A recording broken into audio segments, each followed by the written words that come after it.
Welcome to another episode of Between Drafts with your hosts, Nat and Nathan Ball. in today's episode, we're going to be talking about getting a nonfiction book deal based off of my experience getting the deal for Crypto Confidential from Penguin Random House for $275,000. You've also, real quick, helped a few other people get agents, deals, and whatnot too. Yeah. I know that I've helped get at least two other deals, and there are two more in the works. And I talked to a lot of nonfiction authors, active, aspiring, published. And so I'm going to draw on a lot of that as well. I can't really share other people's details, but the process is pretty similar for everybody in like this category, getting deals. So hopefully if you're hoping to get a nonfiction book deal at some point, or if you're just curious how the process works, then this episode's going to be for you. We should also mention that we have this lovely new setup now. We redesigned our studio space. We stole a table from Nat's office and just brought it in. This feels more appropriate though, It all right? does. Like when we were talking about doing the show and we were having all these conversations at coffee shops anyway, and just bringing that energy onto a podcast. Now we're like a little more leaned in. We've got our laptops, we've got our coffee, so we're good to go. Perfect. Yeah. You want to start at the very top, just, I don't know, where the idea from Crypto Confidential came from. A lot of people had this wild experience in crypto. Not many people wrote books about it. Yeah. So before getting all in on book writing, I've been an online writer in some capacity for almost 10 years. And I've written about a ton of different topics in that time. My first blog, it's actually gone. We can tell that story sometime. It got destroyed by hackers. Have I told you this story? No. Yeah. I had an old blog on like building habits and productivity and some of that stuff back in 2013. And that was like my first foray into it. And then I started nataliason.com. I've written about a lot of stuff, but then got into crypto in late 2020, early 2021, had this crazy experience that I detailed in the book through that time period. And along the way, with a lot of the different work that I've had, I ran a marketing agency. I did some of the influencer stuff. I've done programming work, obviously did the crypto work. I kind of wanted to find a way into book writing because, I mean, I love doing it. Right? So you knew that for a while? I knew that for a while. Yeah. The thing with, and I always thought that I wanted to do nonfiction. I always thought that that was the main thing that I wanted to focus on. And the thing with getting a nonfiction book deal is you kind of need two things. You need the topic, right? You need the thing you're going to write the book about. And then you need some proof that there are already people who want to read things from you on that topic, or who would be willing to buy from you something on that topic. And this is definitely the big difference between nonfiction book deals and fiction book deals. Is with nonfiction, you don't even have to have the book written or much of it written. You just have to have it like outlined, an idea for it. And if you have a big enough audience, you can get a book deal, which is really cool. The downside of that being you have to have the audience. Which is a different skill set. Yeah. You have to be a marketer as well. And so the people who really are able to get good nonfiction book deals are industry experts, influential people, celebrities, researchers, business leaders, politicians, the people who they have a demonstrated expertise and an audience for that topic. And then there are the people who have a big audience who might not have a PhD or have been in Congress or anything, but they talk a lot about starting businesses and they have a big newsletter and they're able to get a book deal off of that. So I knew I wanted to do a nonfiction book. At some point, it was just a question of like, what do I do it on? And this is kind of the problem of having a blog on so many topics, was it just like wasn't focused enough for a long time to have something to pitch.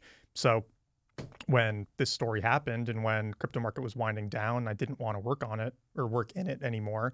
I kind of thought like, hey, let's see if I can get a deal to talk about crypto and talk about that experience. And had you ever thought about getting a book deal before? It's one thing to think about writing a book. It's another to look at the actual process of how do I take this idea and down the line get this on a shelf on Amazon somewhere. I'd never thought about getting a book deal before.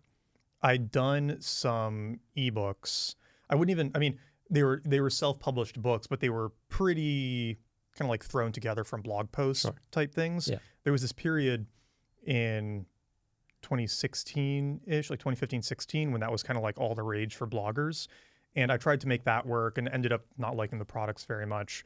Took them down from Amazon. But that was actually the first question when I started thinking about this was, do I want to try to get a traditionally published book deal, or do I want to just self-publish this?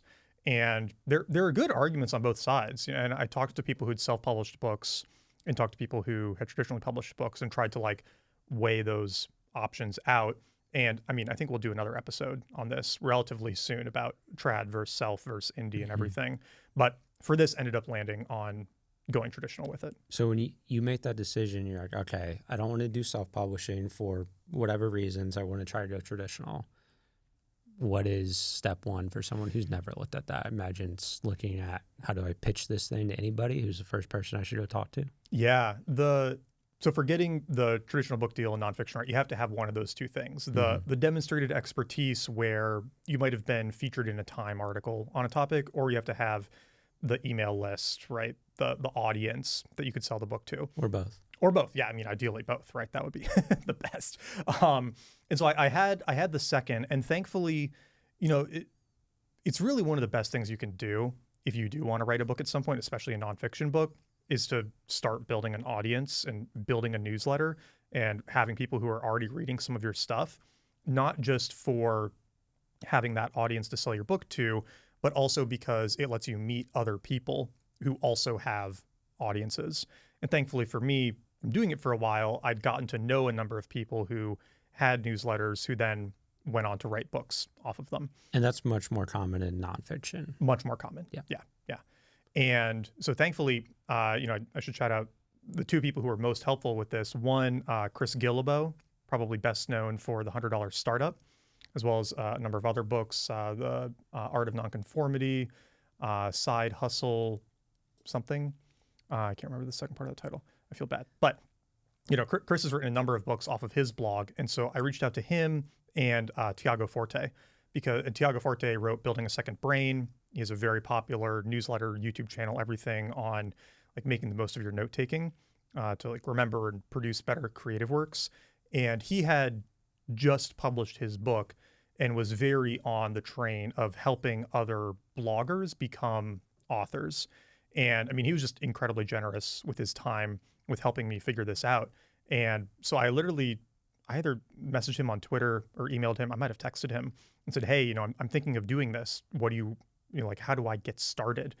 And that's by far the best resource you can have access to if you want to like get started in this world, is having enough credibility or clout or whatever that you can reach out to people who have done it. And you can probably reach out to more people than you think, because authors are incredibly generous with their time if they think you're serious, right? Because everybody knows how hard it is to go through that process. They all remember how hard it was to get their agent, to get their first book deal, how confusing all of it was. And they're very eager to help other people out. I've been amazed by how eager authors are to help each other out once you get through some of those initial hurdles, right? Because there's a lot of people who want to write a book, and then there's a smaller subset of them who are serious enough to make it happen. If you can prove you're in that smaller subset, people are very eager to help you do it. Okay, so let's make the assumption that you have one of those two things or both. Yeah. Actually, let's put numbers on it quickly. Go ahead. Because I think the first question people have is, okay, I know I need to build an email list to try to get a book deal. How many emails do I need? And is this something you heard from your agent, from Penguin themselves? Like there's numbers that they look at specifically? They're not fixed numbers, but there are ranges where you start to get taken more seriously. So if you have 10,000 email subscribers and a clear topic, you're probably going to get a deal, which is a lot, but it's also not a crazy number. It's approachable. Totally approachable. Yeah. And but even if you have 1,000, if it's a very clear niche that the publisher knows can be successful and you have a cool angle on it, you have a good chance of like getting on their radar and getting some interest.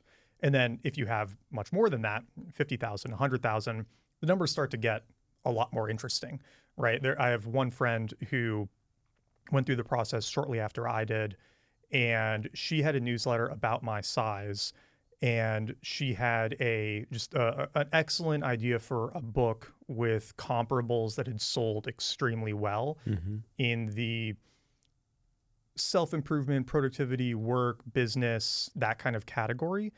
And she ended up getting a $910,000 advance. Not bad. With a 40,000 person email list. Sounds I right. think yeah, which is, I mean, it's incredible. That's like life-changing, right? So the numbers get pretty crazy pretty quickly, right? The common trope is that that's probably on the high side, I would guess. It is on the high side, but it's not crazy. Sure. Right? Sure. I mean, there are only so many super high 6-figure book deals, low 7-figure book deals that get done. But I know one other person in this group chat that I'm in, same publisher as me, who got 1.1 million. Nice. Is that book one or book? Book one. Nice. Yeah. There's another person. Now, granted, this person is like a mega influencer on Twitter and Instagram, and kind of like, and their email list is a few 100,000 people, and they got 2 million. So these numbers get kind of crazy, right? On the high ends, but it really, you shouldn't disqualify yourself if you have a couple thousand email subscribers, because you can still get a deal with that number. And it's at least worth starting to think about the process and having some of these conversations. I'm going to mark this that we should do email list growth at some point for anybody interested in all this, because we both have done that. Yeah. I think that would be a super valuable episode, building an audience as an aspiring author. Yeah. Should definitely do that. Okay. So we have all that. When it comes to actually reaching out to the agent, you have your idea, you feel like you hit these boxes, you want to go get that agent that is next step. Is that correct? So, I reached out to Tiago, and he was very helpful, giving me some of these initial pointers, and he offered to introduce me to his agent. And the mistake that I made was talking to her before I had a proposal ready. And she was very generous with her time and was happy to take the call. I think, Tiago gave me a nice recommendation, and that helped get through her filters. But once we got on the call, I didn't have certain questions about the book figured out yet. And so the call kind of ended with her saying, okay, you should probably think this out a little bit more and really put together a proposal. When you mean questions, you mean specifically about what is this book, basically, like big picture. Exactly. What is the book? How is it going to be told? Why are you the person to tell it? Why is now the time to tell it?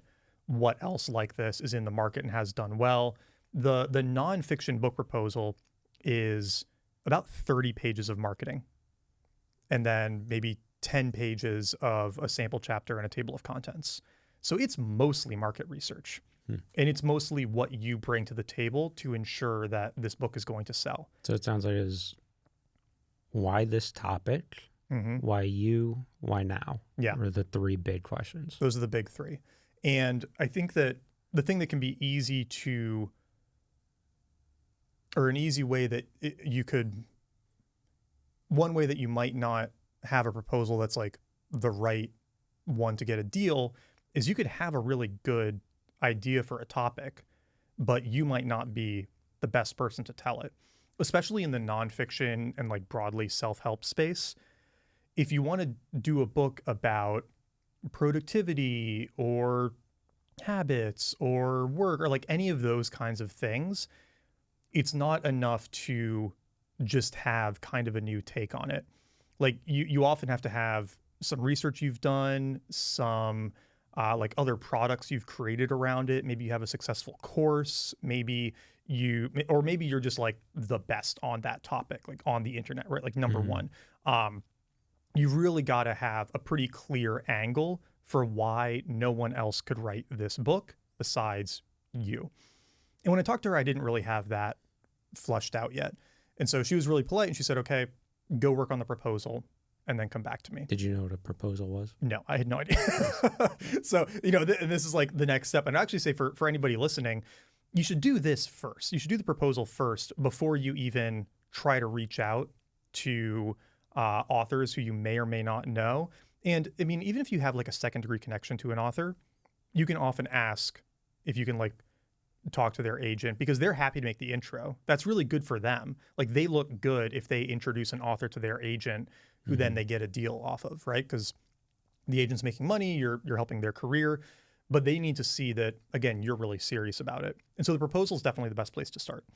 And okay, I'll just commit to this, right? So for this episode, we'll share a sanitized version of my proposal. Sweet. On the betweendraftspod.com newsletter and site. So you can go there and get it. And it's something that I ended up cobbling together from a few different sources. So Tiago actually sent me his whole proposal, which was incredibly generous. Probably the most helpful place to start. Oh my God. Yeah. So helpful. He sent it over to me, and I used that as a template to like get started. And the thing that was really surprising to me again was just how much of it was marketing. I had in my head that they want to see how good your writing is, and the whole structure of the book and the story arcs and all of those things. And I mean, those are really secondary considerations in nonfiction. Like they're important. They're obviously important. Part of me hates hearing that. I know but there are a lot of poorly written nonfiction books that sell incredibly well. Fair. Because the idea in them is useful and the author has a huge audience, right? Like those are much more important for the business of book selling from the publisher's end than how good their prose is. I mean, even in fiction, that's kind of true, right? In the sense of the best written books are not always the best selling books. So did the proposal, and really the thing that you have to think about most there is, how big is your audience, and, what other audiences can you tap into, right? Like what influential friends do you have who could share it? What podcasts have you been on? What places have you been published? Where can you write guest posts? All of those kinds of things. And then the rough idea for the book. So when you're talking about market research and the marketing behind it, that's kind of the buckets you'd put it under. Totally. Yeah. And I think I had at least 5 or 6 pages of the different marketing initiatives I would do, incentivized pre-orders and how those would work, the email blasts leading up to it, the social media blasts, the different newsletters that I could, encourage to talk about it, and like numbers besides those, right? So I can get it to reach 100,000 people over email through these channels. And that's really what they're looking for. And not to discourage anybody who's focused on other forms of social media or other forms of audience, but email is really king with a publisher. They care so much more about your number of email subscribers than your Twitter followers or LinkedIn followers or even YouTube subscribers. Is that just because they've seen it convert better? Yeah, I think it's backward looking.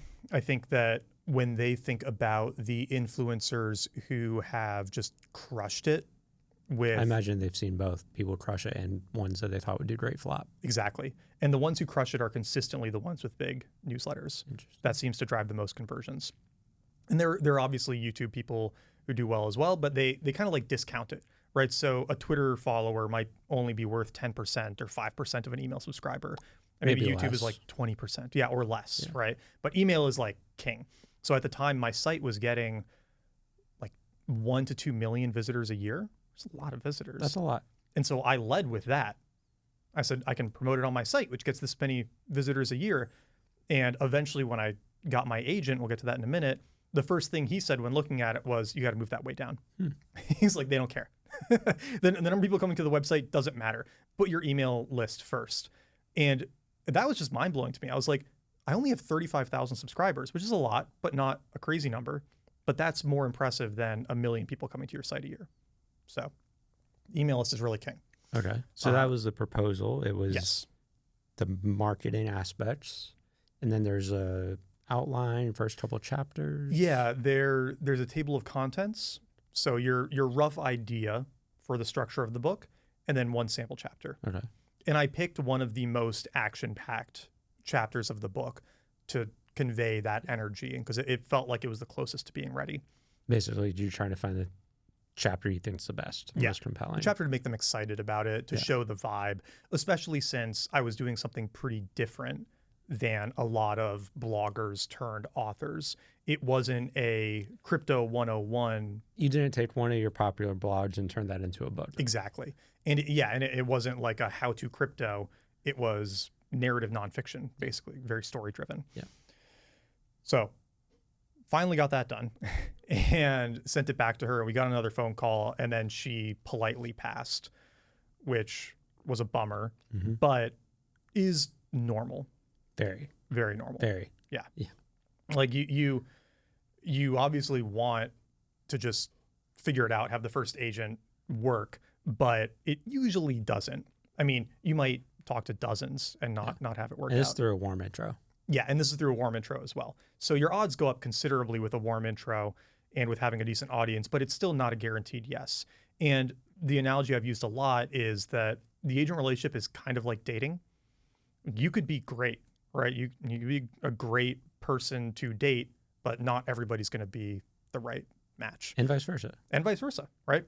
And sometimes you might talk to an agent and be like, oh, this isn't actually the type of or this person is focused on a type of book that I don't want to do, so I maybe don't want them to represent me.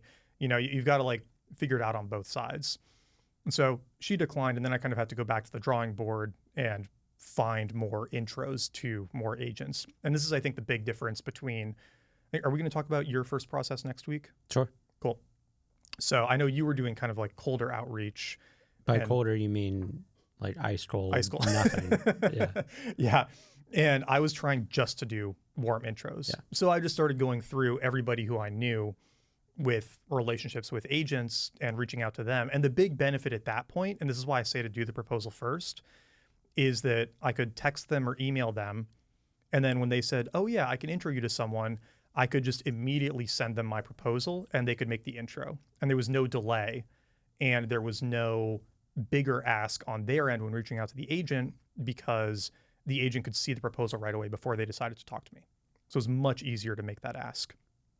And one of the first people I talked to during that part of the process was another agent who he ended up not being interested, but he looked at my proposal and he gave me a bunch of feedback on it. Nice. And suggested some things to tweak. One thing, that's a good sign. Yeah. Of most, at least from my experience, it's just a polite, no, this isn't the fit. There's very little. If they reply, there's very little useful feedback. So if they actually take the time to give useful feedback, sign you're onto something. Yeah. Yeah. That was really reassuring. And, you know, in terms of timeline, I started thinking about it in February. I talked to that first agent in April.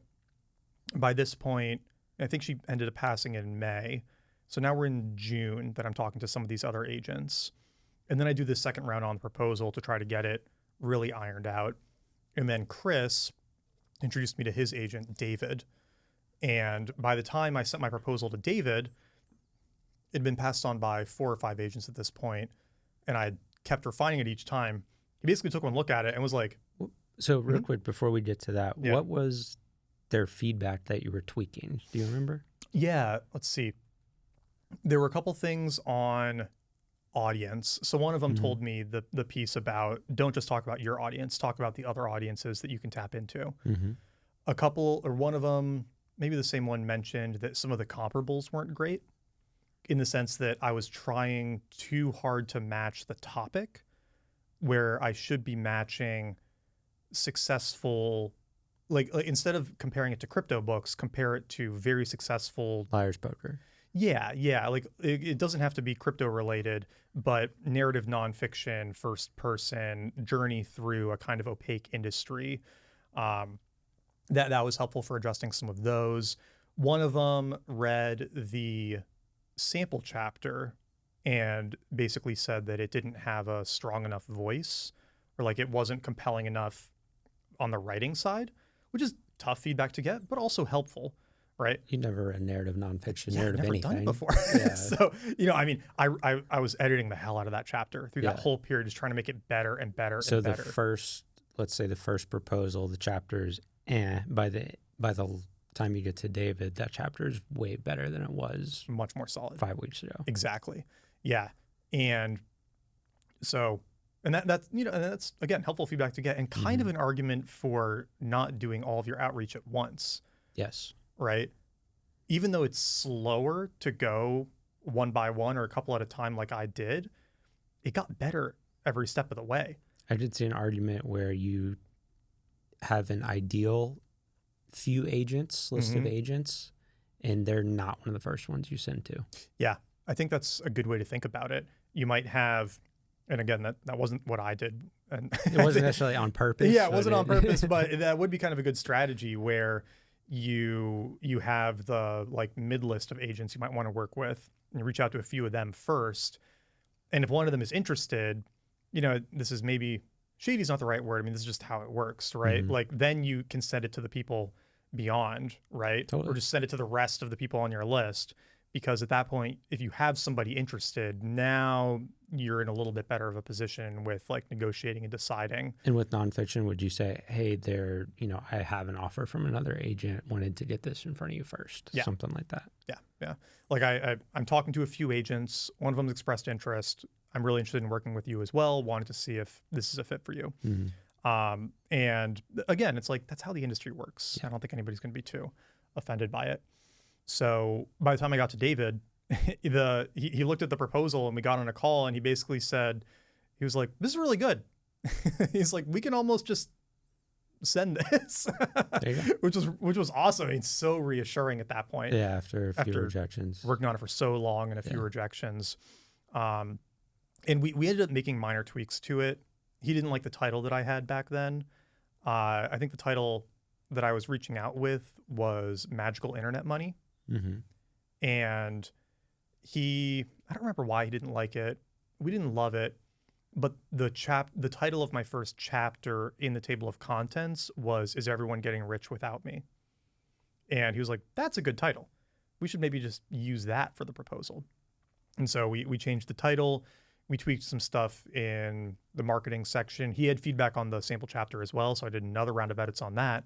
So before we get super deep into what David was doing, on the proposal real quick, it sounds like there were 3 things that the previous agent's feedback was your comps, what books are you comparing this to, and being super intentional about that.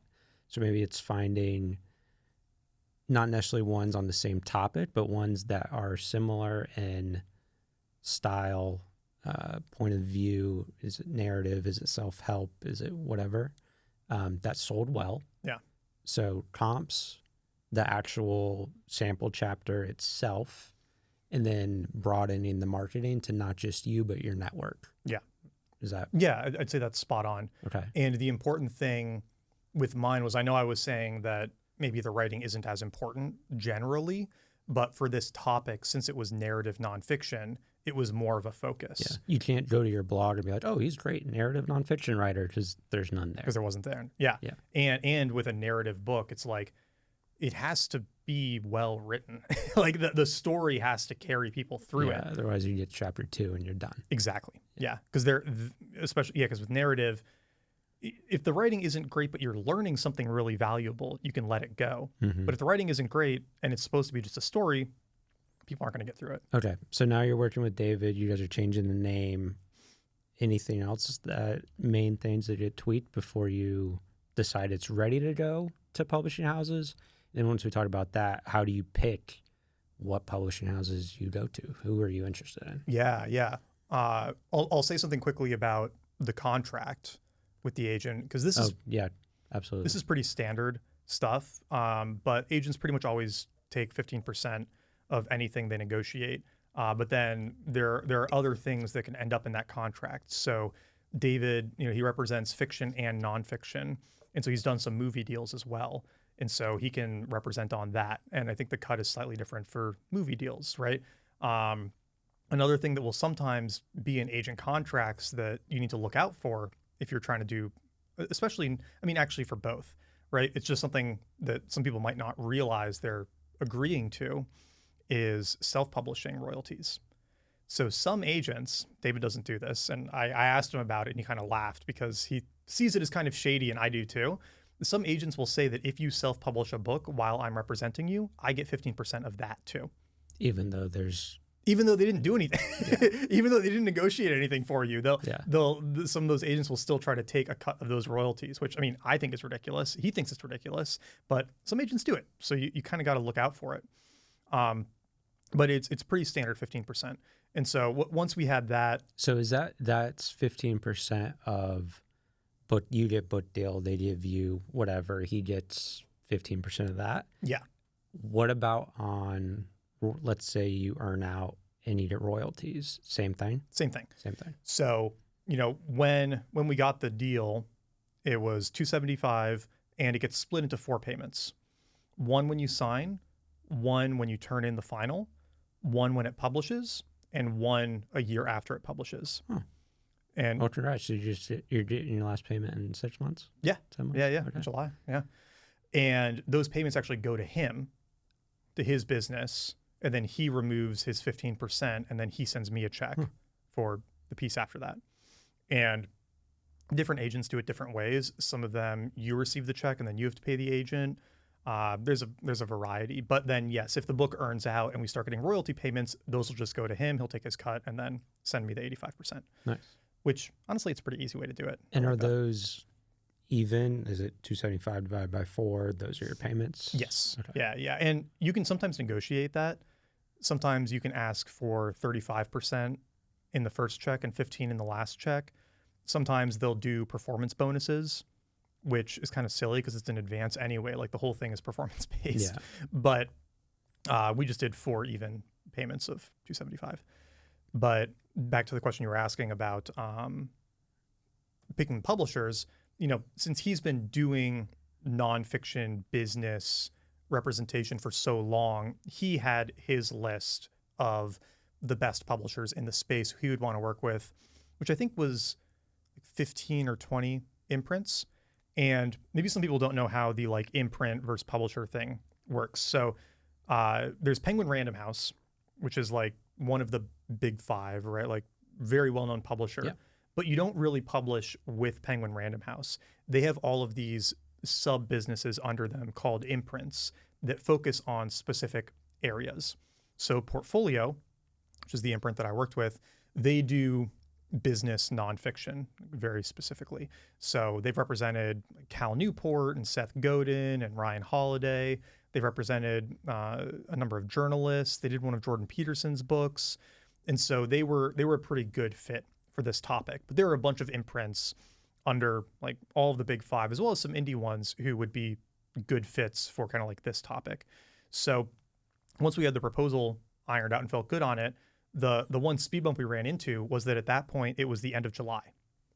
And publishers don't work very much in August. It's kind of like an industry standard that they sort of take the month off, lightly, right? European. Yeah, it's kind of European. It's very European. It's a nice, it's a good setup.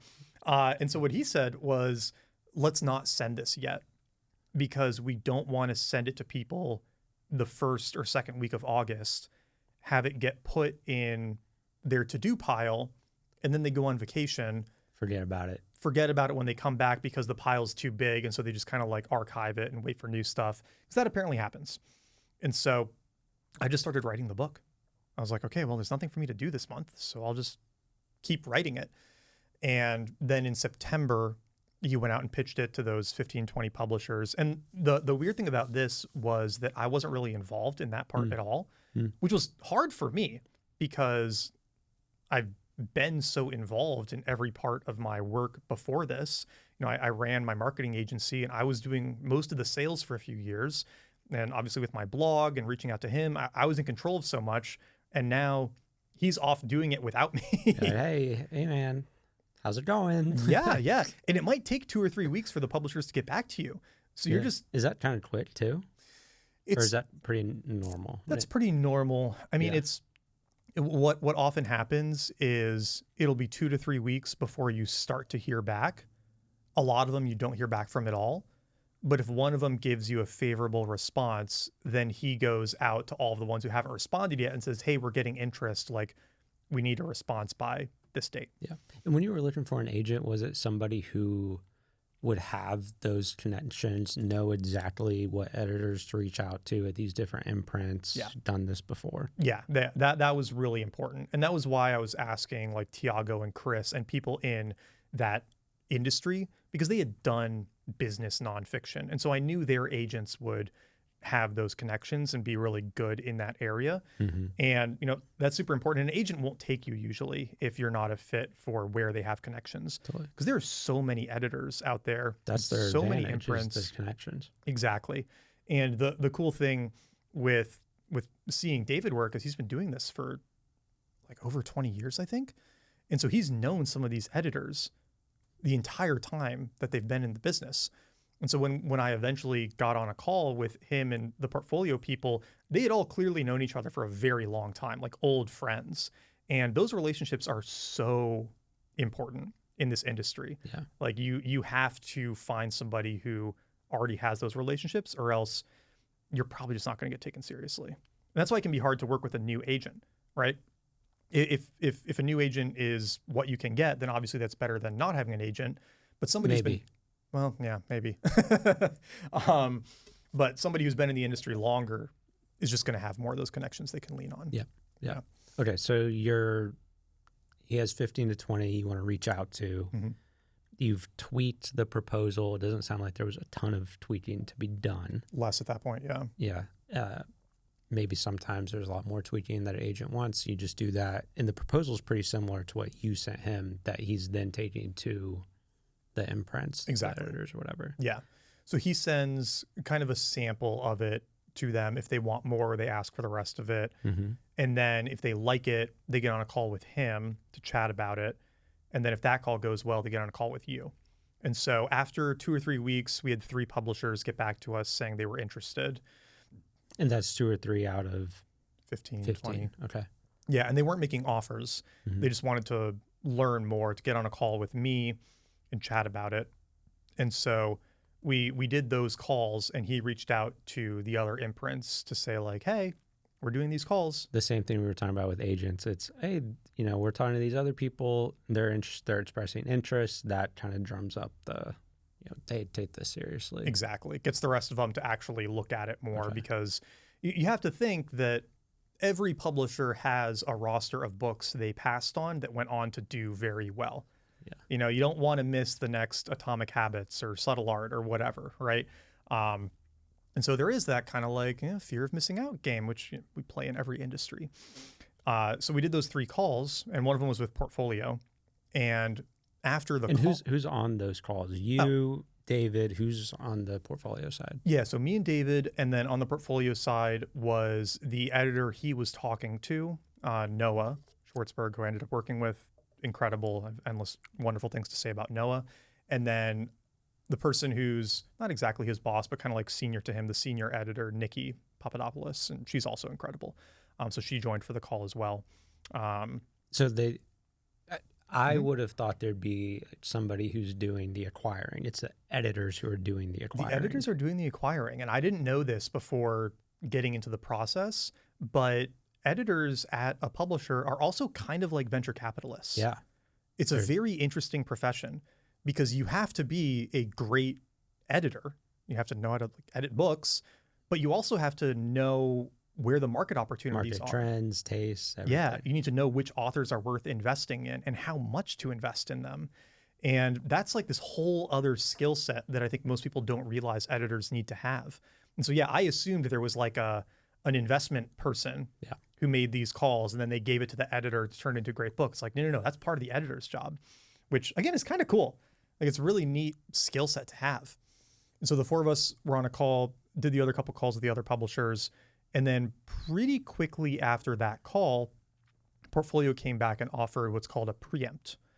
And a preempt is basically they make an offer for the book on the condition that you don't take it to auction. So what is auction? So auction is, once you've talked to a few publishers, your agent can email all of the publishers again, even the ones who haven't responded, and said, okay, we have a decent amount of interest. We're going to do an auction now. And it's usually for like a day or two. And during that time, the publishers can bid on what they're willing to pay for the book. And obviously it'll start low because they would love to get it for 50K or something, but then somebody else can outbid it up until the deadline.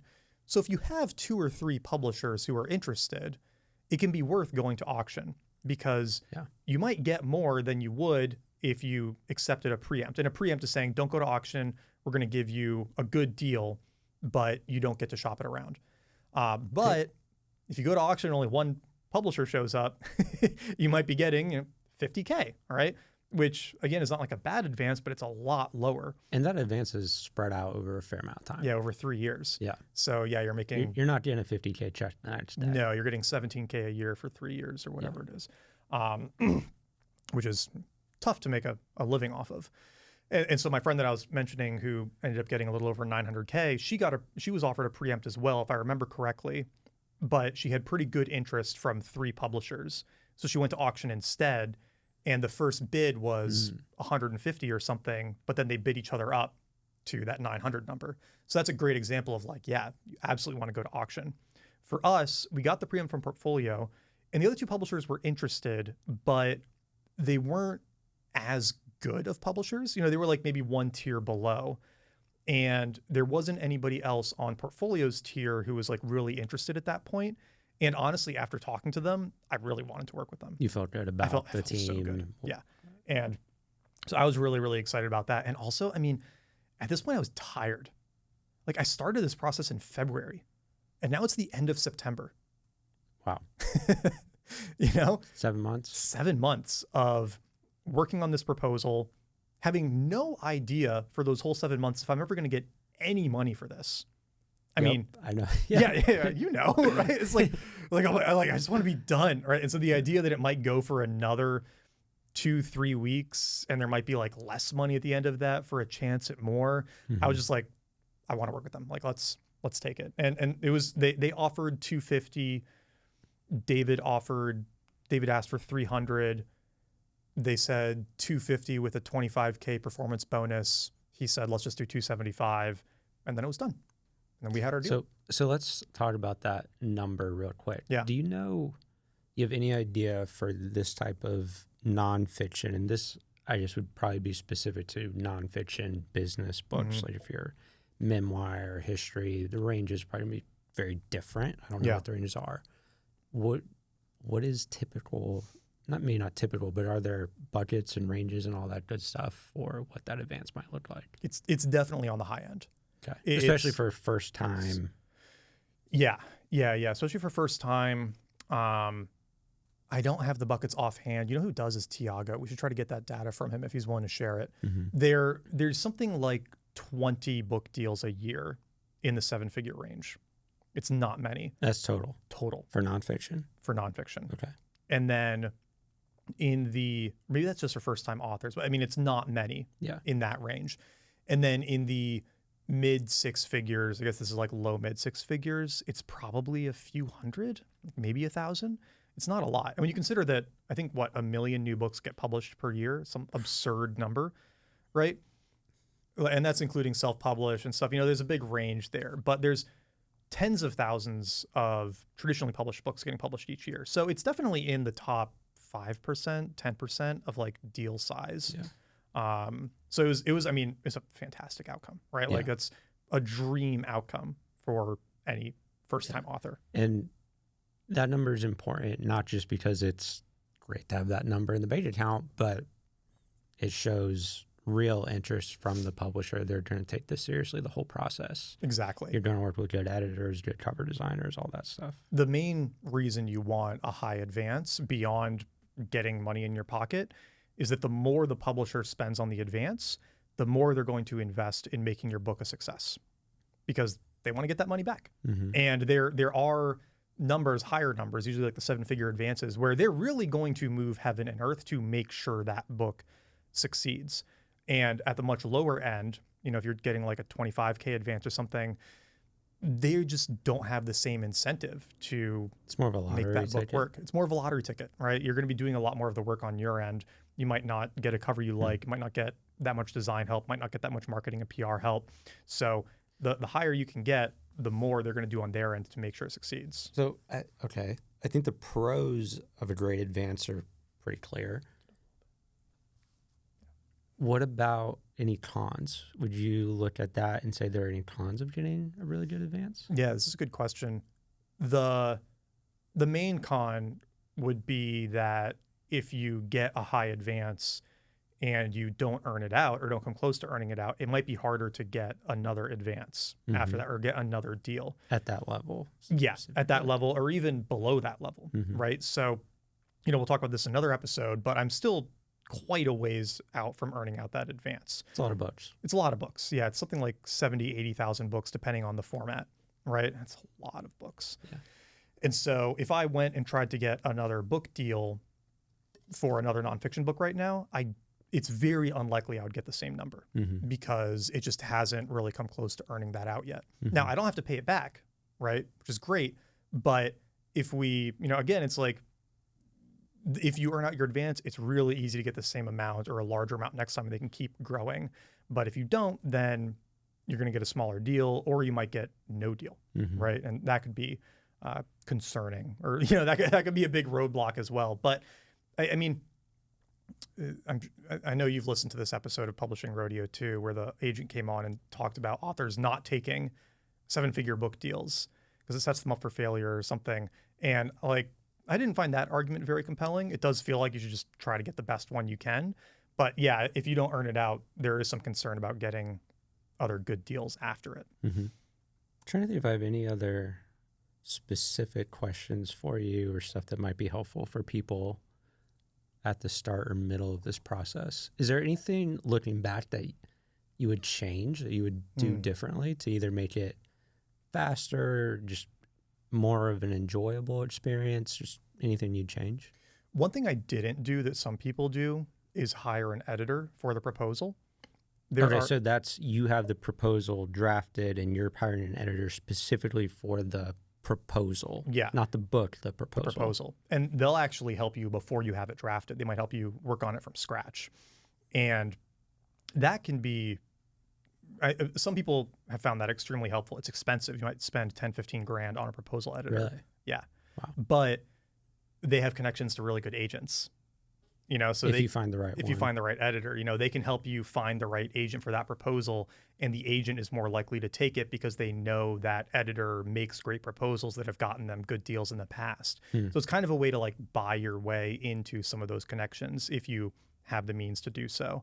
I felt fine doing it on my own because I had the connections and I felt pretty good about being able to edit it on my own and make it pretty good on my own. And it worked out, right? But some people do go that route. Definitely taking the proposal very seriously earlier on before reaching out to people, I think would be the main thing I would change. That's what I tell people too when they ask me now. When other aspiring nonfiction authors reach out over email and say, hey, I want to do this. I'm like, here's my proposal, make one. And once you've made it, then I'll intro you to my agent. Sure. And that's kind of like I want to respect his time.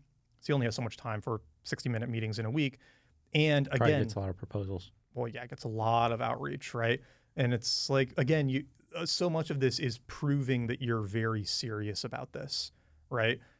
In fiction, you kind of prove it because you've written a whole book. Yeah, you've written 105,000 words. You have no idea. Exactly. Yeah. That's your proof of commitment. In nonfiction, there are a lot of people who have a blog or a newsletter who want to write a book and who want intros to agents. Yeah. And you've got to show you're really serious about it for those people to take you seriously. And you're good if we sanitize your proposal and share that? Yeah. I think we'll do a sanitized version of it, and I'll mention the people who helped me out with it on the top too. Because Where would you even find agents? If you let's say you didn't have the warm intro, do you have any idea? I mean, I know the answer to this, which is that there's Publishers Marketplace and some of those sites that you can go on and you can look up the books that are similar to yours and you can find their agents and you can find their contact info, reach out to them. You can go to the acknowledgments of books that you like or that are comparables, and they'll pretty much always acknowledge their agent, and then you can find them and reach out that way. But I mean, I wouldn't do that. Yeah. The warm intro, you went through 5 or 6. The exactly. cold intro is It's so tough. It's so tough. And a lot of agents don't even do cold intros, right? They don't even look at them because they get so much warm inbound. And like, again, it is kind of a seriousness thing, right? It's like if you're willing to put the time in to ask people to make intros for you, you've again kind of like vetted your seriousness. So I would say that even if you don't have any of those connections now, like get on Twitter and start talking to those people, like get on their newsletter and respond to things, right? Like try to make those friendships so that you can ask for those intros. Because again, authors are pretty generous people. They're pretty happy to help as long as, again, you like show you're very serious about it. Yeah. Right. Well, that was great. I learned a lot. Hell yeah. That was fun. Should we do, we're sort of like out of time. Should we do a very quick what we're reading and enjoying? Yeah, I finished up book 3 of the Sarah J. Maas Throne of Glass series. Really good. Decided I need a little break from fantasy, and we're doing Shogun. The James Clavell. Yeah. That's how you say it. The one they made the TV show off, right? The one they made the TV show about. Incredible. Awesome. His writing is so good. I'm maybe 100 pages in, and really enjoying it. Cool. I like it better than the show so far. Awesome. I haven't watched the show yet. I want to. The show was good. I think it kind of declined over the season. Okay. And I've heard the book does not. So I'm excited to get through it. Yeah. I'm still reading Musashi. It's been a bad reading week. Sounds like a long book. It is long. It's like 900 pages. Yeah. So, and still really enjoying it. The other book I wanted to shout out was my friend David, I think it's Kadavi, who he's been self-publishing for a while, and he's sold over 100,000 books self-publishing. And so he wrote a book on how to sell books. Nice. But the reason I want to shout it out is it's kind of a funny example or unfortunate example of the challenges of self-publishing, because his original title was something like How to Sell 100,000 Books. And Amazon took it down because they don't let people sell books about selling books. They have some weird rule. And so he had to spend a couple of weeks like fighting with Amazon to get the book put back up. But then they just like said flat no, like blocked the ISBN, everything. And I think he's gotten it up now. He had to like change the title and do all of this stuff. But I should get some more of that story to share maybe in the self-publishing versus trad publishing episode, because I just couldn't believe the headaches he had to go through to try to get this book up there. We'll try to get some good stories and bad stories from both sides. Totally. But until then, definitely subscribe wherever you're listening or watching this. If you're listening to the audio, we have this wonderful video setup now. If you want to watch on YouTube, it's Between Drafts everywhere. And you can go to betweendraftspod.com to join the newsletter, where we'll share the resources from the episode and other useful things along the way. Aside from that, on Twitter, NathanBall27. Do you send people to your Twitter or your LinkedIn more? Email. Yeah. like you're saying, tell people to email you, or no. Okay. The newsletter, straight to the newsletter. Yeah. I'm just saying, if you had to pick a social media. If I had to pick Twitter, probably because more people are active on Twitter. Yeah, that's what I would do too. And I'm just at Nat Eliason on Twitter. Yeah. But thank y'all for listening. And next episode, we'll do Nathan's querying process for the fiction book. Yep. How it failed and how we're doing it different this time. Hell yeah. Thanks, everyone.